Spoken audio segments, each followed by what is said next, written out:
আমাদের জাতির মানুষের 17 বছর প্রতীক্ষার নির্বাচন। আমরা 17 বছর জীবন বাজি রেখে সংগ্রাম করেছি একটা সুষ্ঠু নির্বাচনের দাবিতে। আগামী 12 তারিখ ঐতিহাসিক জাতীয় সংসদ নির্বাচন অনুষ্ঠিত হবে। যে নির্বাচনটি অবাধ, সুস্থ, নিরপেক্ষ হবে। ভোটাররা অবাধ ভোট দিবে, কারো ভোটে বাধা দিতে পারবে না।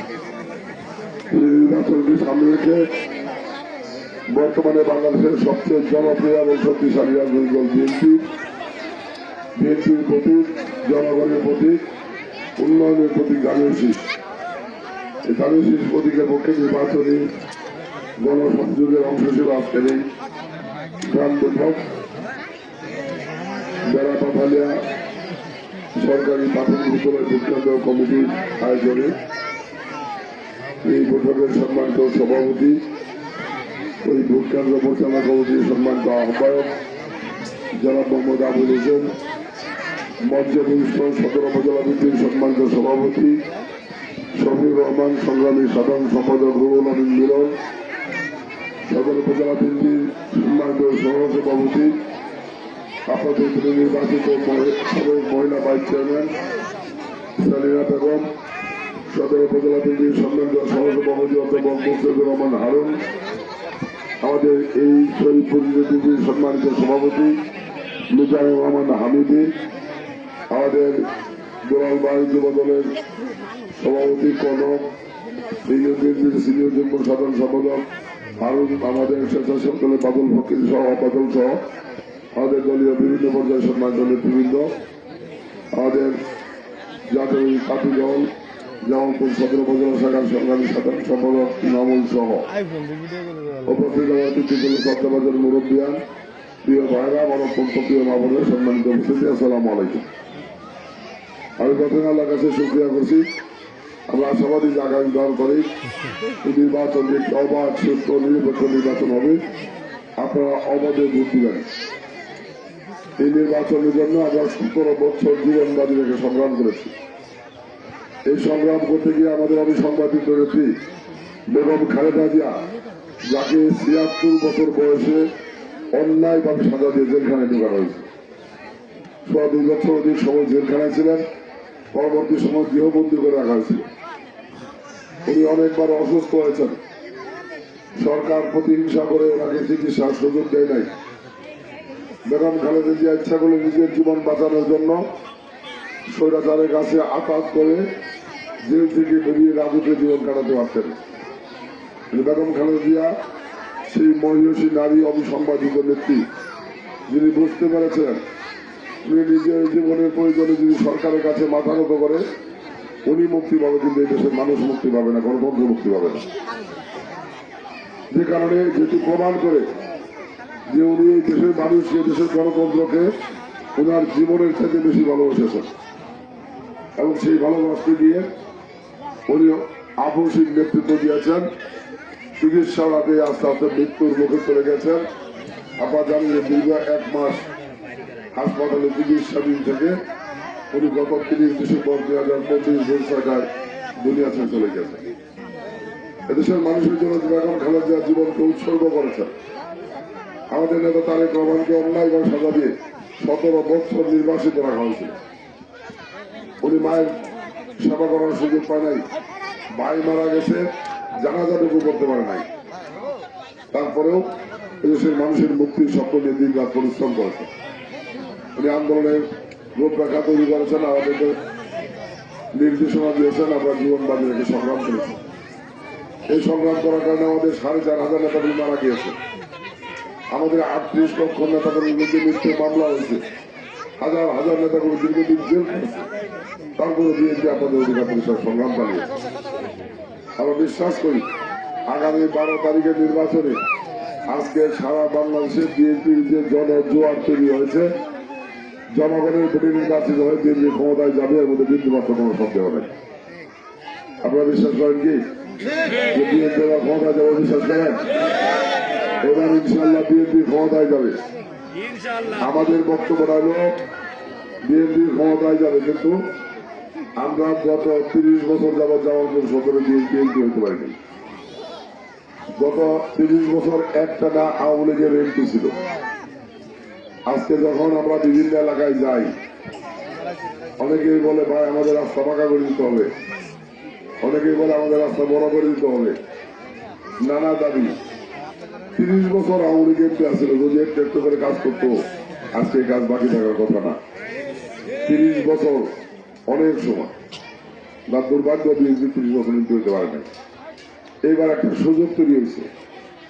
এইবার আমরা জামালপুর সদরে পাশ করলেও বিএনপি ক্ষমতা যাবো, আমরা পাশ না করলেও বিএনপি ক্ষমতা বলা হচ্ছে। সারা দেশে ওই পরিস্থিতি হয়ে গেছে। এখন আমরা যদি জামালপুর সদরে পাশ করি, তাহলে বিএনপির ক্ষমতা দিয়ে আমরা ধরে এলাকার রাস্তাঘাট সহ বিভিন্ন কাজগুলো করা সম্ভব হবে। আর যদি পাশ না করতে পারি, আমি দানের শেষ পাশ করলাম না, বিএনপির ক্ষমতায় গেল, আমাদের রাস্তাটা মিলে কার কাছে যাবে, কে কাজ করবে?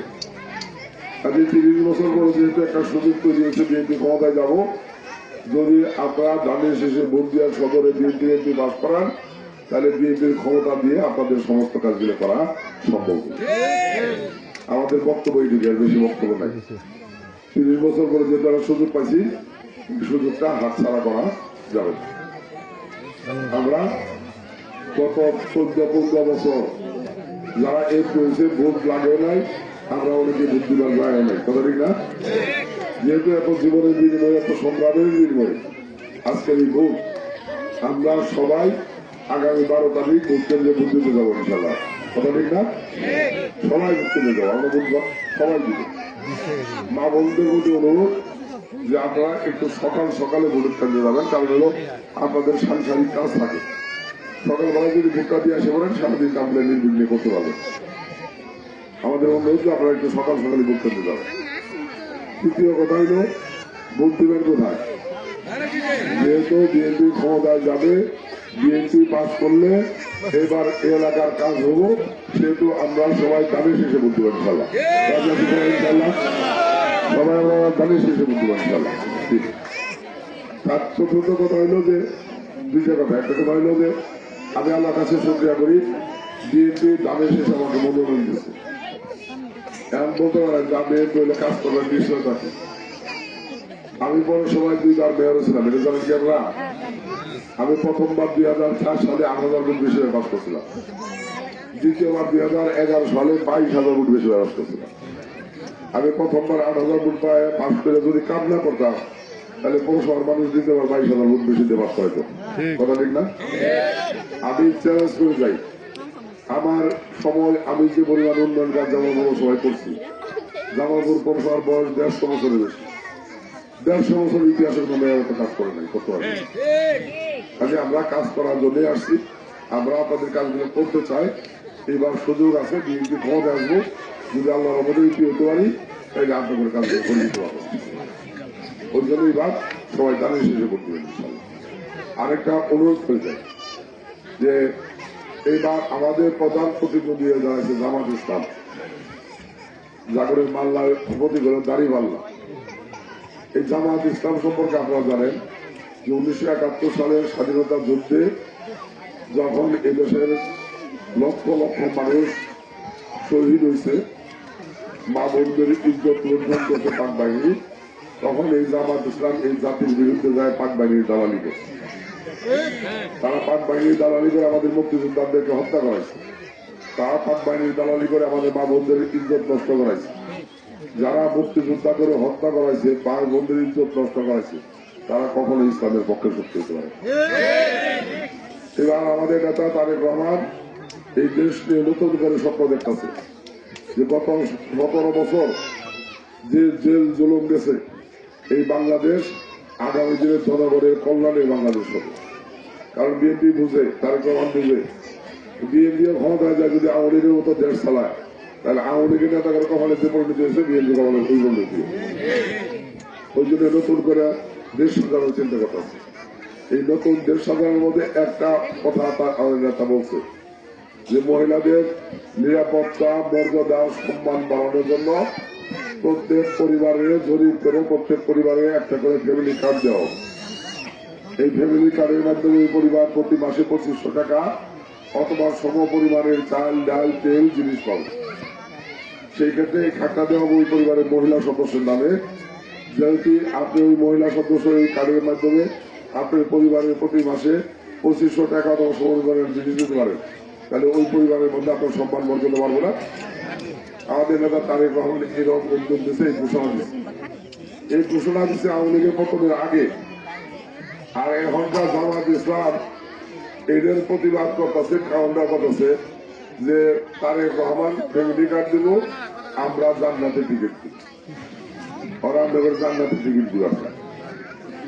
আমরা দেখছি যে জামাত ইসলামের কিছু মহিলা বোরকা পরে চুপে চুপে বাড়ি বাড়ি যাইতেছে, মা বন্ধুকে ধরে নিয়ে ঘরের মধ্যে নিয়ে বোঝানোর চেষ্টা করে ইসলামের দোহাই দিয়ে যে আমরা দাড়ি পাল্লায় ভোট না দিলে ইমান থাকবো না, আমরা দাড়ি পাল্লায় ভোট দিলে বিনা হিসেবে দিয়ে টিকিট পাই যাবো।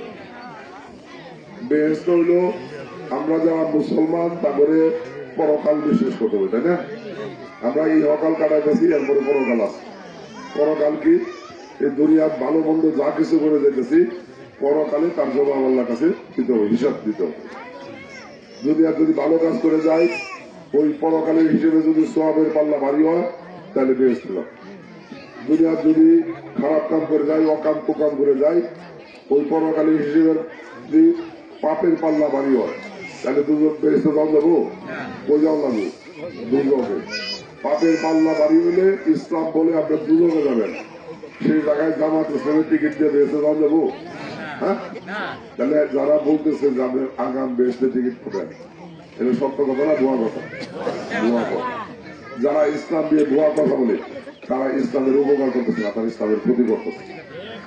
কাজে এদেরকে ভোট দিলে আগামী দিনে ইসলাম আরো বেশি ক্ষতিগ্রস্ত। সাবধান থাকতে হবে আমাদের। আমরা যারা মুসলমান আমাদের সাবধান থাকতে হবে। ইসলামের দোহাইতে যারা ভোট দিতে চায় তারা কখনো ইসলামের পক্ষের শক্তি না। আমি বক্তব্য দীর্ঘায়িত করবো না, আমাদের অনেকগুলো প্রোগ্রাম আছে। এখানে আমাদের এই ভোট কেন্দ্র কমিটি সহ এলাকার নেতৃবৃন্দ এই আয়োজন করেছেন, আমাদের এই নেতৃবৃন্দ সহ আমি সকলকে আন্তরিকভাবে ধন্যবাদ জানাই, কৃতজ্ঞতা জানাই। আপনাদের দোয়া চাই, দোয়া করবেন যাতে আল্লাহ আমাকে কবুল করে এই জামালপুর উন্নয়নে কাজ করার স্বপ্ন নিয়ে আমি এই নির্বাচনী ময়দানে নেমেছি। যদি আল্লাহর রহমত করে আগামী 12 তারিখ এই ভোটে আমরা এমপি হতে পারি, আল্লাহ যদি রহমত করে, আমি আপনাদের কাছে কথা দিয়ে যাচ্ছি, নির্বাচনের পরে আবার এমপি হিসেবে আপনাদের কাছে আসবো, আপনাদের নিয়ে বসবো, এলাকার কি কি কাজ আছে বলবেন, আমরা করে দেওয়ার ব্যবস্থা করবো। আমি আপনার কষ্ট করে এখানে উপস্থিত হয়েছেন। এইখানে এর আগেও কিন্তু আমি দেশ কয়েকবার আসছি। আমি খুব করোনার সময় আছে চাউল দিয়ে গেছিলাম, কম্বল, শীতের সময় সে কম্বল দিয়ে গেছিলাম, গত কিছুদিন আগে আছে টিবল দিয়ে গেছি, ইচ্ছা হবে ঈদের আগে ঈদের সামল দিয়ে দিচ্ছি। বহুবার আপনাদের কাছে আসছি, যদি আল্লাহ বাসায় রাখে এই দিতে পারি আবার দেখাবেন। সবাই ভালো থাকবেন, সুস্থ থাকবেন, আল্লাহ আমাদের সকল ভালো করবেন। সালাম আলাইকুম।